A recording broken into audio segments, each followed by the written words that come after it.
Good morning, everybody. This is another week of our Easter devotionals. This coming Sunday will be Resurrection Sunday, and so we're going to look forward to talking and celebrating Jesus rising from the dead. But today, I wanted to talk to you, Isla, about your brother, Iain. I want to know how much money, Isla, you would give me for Iain. How much would you pay to have your very own Iain? Now, while you're thinking about it, let me tell you a few amazing facts about this incredible specimen of a brother. Do you know these eyes can see objects millions of miles away? Did you know that? They can see objects that are millions of miles away because they see the stars. This nose, when his fingers aren't in it, can smell over 10,000 different smells. Iain, I want you to stick your tongue out at the camera. Oh, disgusting. Don't stick your tongue out. That tongue can taste over 10,000 different tastes. I want you to show us your muscles. Oh, this creature is very strong. He's got lots of muscles all over his body, but he's got one really powerful muscle right here, his heart. And his heart pumps his blood all around the body, and it takes it on a journey that would go right, if you would put all the bits end by end, take you right around the whole world. And it's all done by this little muscle right in this chest. Do you know what else is in this chest? Lungs. Yeah, take a big deep breath in, Iain. And a big boo. And in and out. The lungs in this chest I could carry in a Tesco grocery bag. But those lungs also, if we were to spread them out, would cover 2 tennis courts. There's so much surface area in them. Pretty amazing. Do you know what else? The bones in this incredible specimen. The bones in this body, weight for weight, are stronger than steel. What's steel? Metal. Is that pretty impressive? And you know what's even more impressive?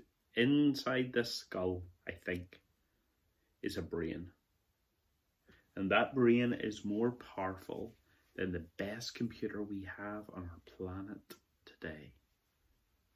Isla, this is an incredible specimen of a creature. How much would you pay to have your very own Iain? All my money. All your money? How much is that? I don't know how much I have. You don't know when you count it? I have £6 probably. Well, yeah, we could get an Iain for £6. That's a good deal. Well, do you know what? It's interesting to think how much you think he would be worth. I'm sure his mummy thinks he's worth even more. I want to tell you today how much the Bible says Iain is worth, and how much the Bible says all the boys and girls who are watching are worth. See, Jesus told a story that helps us understand. He told a story, it was a strange one, about a lady. This lady had 10 special coins, and she would have worn them around her head like a headband. You've got a headband on, Isla. So imagine a special headband that went right around your forehead, and it had 10 coins on it. 10 coins on that headband. Well, the woman had one of those, and it was a bit like, you see the way Daddy has a ring? Do you know why Daddy wears a ring?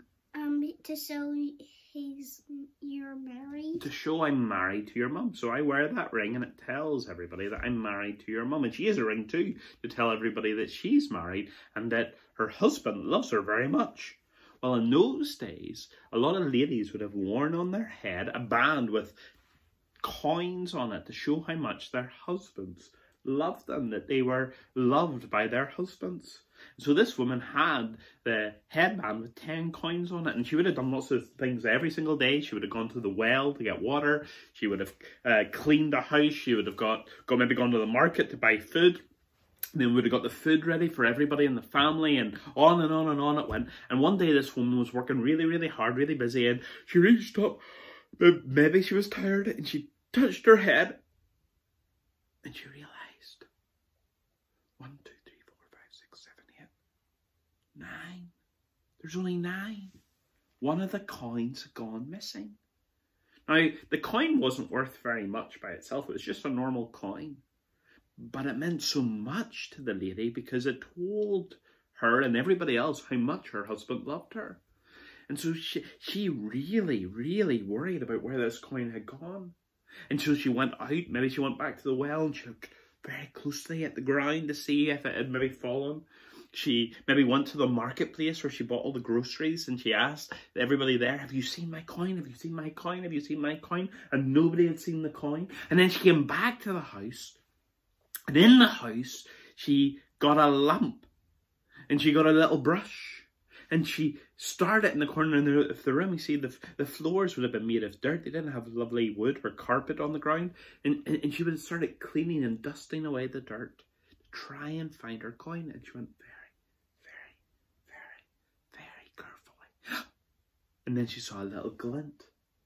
She got down on her hands and her knees and she dusted. And she picked up her coin that had been lost. And Jesus tells us in the story this.